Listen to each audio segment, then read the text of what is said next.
Alright, welcome back. So in this final intermediate skills video, we'll talk about a couple other areas of the AutoGrider GUI, go into a little more detail, and that's about the pseudodate and about updating the roster. So let's go ahead and run the AutoGrider, opens up the GUI, and let's talk about the pseudodate. I can't remember how much I mentioned in the introductory video on original grading, but the pseudodate is basically a way of telling the program what it should believe now, quote unquote, now is. So the default is now is whatever the computer's date and time is. So it will show you here what it thinks. Right now the computer thinks that now is August 28th, 2018 at 10:47 at night, which it is, incidentally, so that's fantastic. I can deselect that. I can tell it a different date. I can say, AutoGrider, you will believe me when I tell you that it's actually August 13th at 4:26 in the evening, and it will say, okay, I believe you. And this is useful so that you can experiment with running, okay, I need to go back in time, pretend we're going back in time and see what happens to previous submissions if I run the AutoGrider as though it were a week ago, or let's go forward in time and see what happens. It's a way to play around with the AutoGrider's logic, because it does depend on this time. It won't look for file submissions. It will discard, it will filter out file submissions that are after the now time, because obviously there shouldn't be anything in there from the future.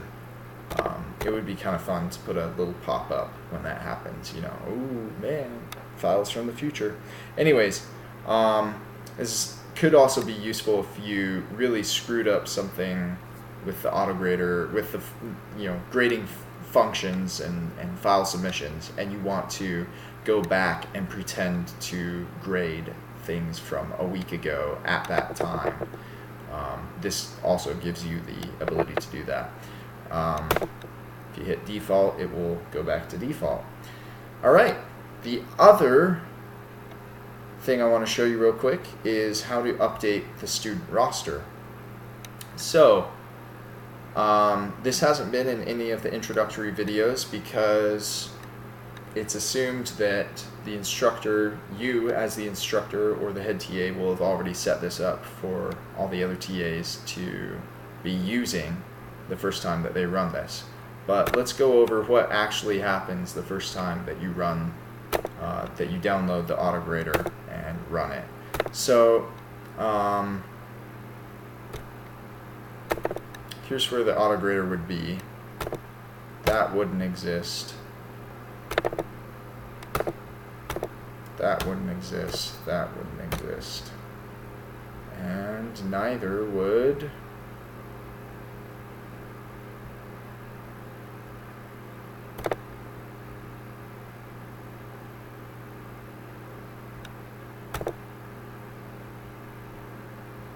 that.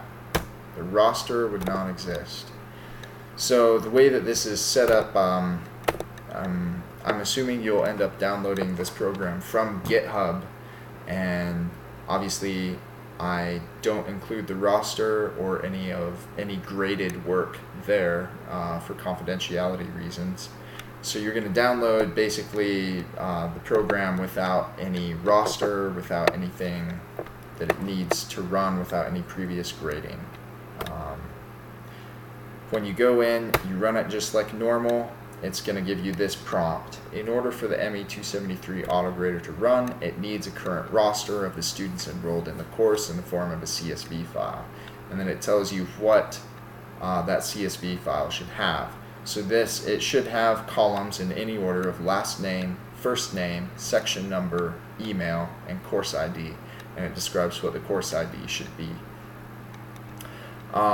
It can have additional, the CSV that the roster is picking from can have additional fields in it, additional columns.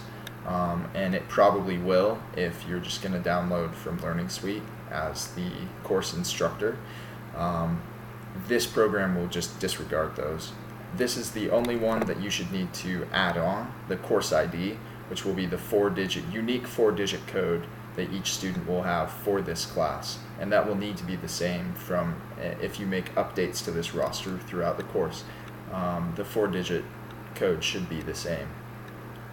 So assign it once and don't mess with it. Okay, so it says okay. And then it gives you the option to select a file. So I don't have a file, so let's go to Google. I'm on the ME273 Google Drive. Let's download final roster. Excel, I don't know which one to grab. Let's see, that one was January, this is August. Let's grab August. So I'm going to say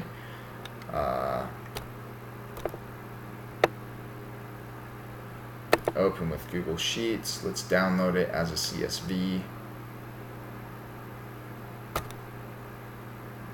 Download as CSV. All right. So now we go back to the AutoGrader, and I'm going to go to where it downloaded to. Should be in Downloads. Final roster. Alright, and it tells me that it's selected that and it's now going to replace the old roster file. Well, there wasn't an old roster file because this is the first time that we're running the program. It's just a generic message. And now the program starts, and this is what you've expected. This is everything we've already done. So you've run this once, and notice that now over here we have roster.csv has been added. So it's taken that file that you selected, it's copied it over and renamed it as roster.csv. And if somebody comes in and diabolically deletes that file now out of AutoGrader Core, the next time that you run the program, it's going to prompt you again for that roster. So it's let's say it's halfway through the semester, or it's the week. It's after the add drop deadline. A couple students have added, a couple students have dropped, and you want to update the roster. It's really easy. You just go here. It gives you the same prompt as before. You can go and select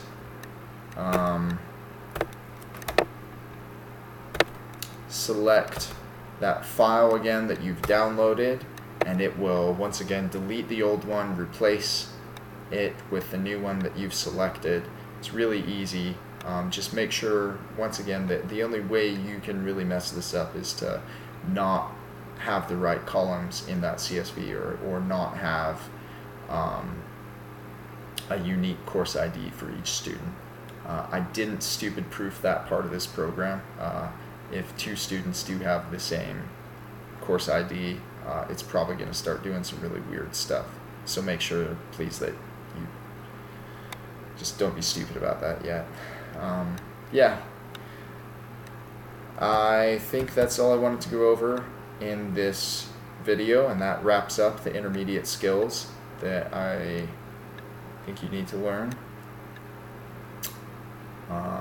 I won't do any other videos for advanced. There will just be some written documentation for the system architecture and understanding some more complex things and how you can go in and alter them, or understand the relationships in case you need to alter them. Thanks so much, and I hope you have a good evening, or day, or morning. Maybe by the time you're watching this, time has actually stopped, and we're in a celestial time clock, or maybe time has no meaning. I don't know.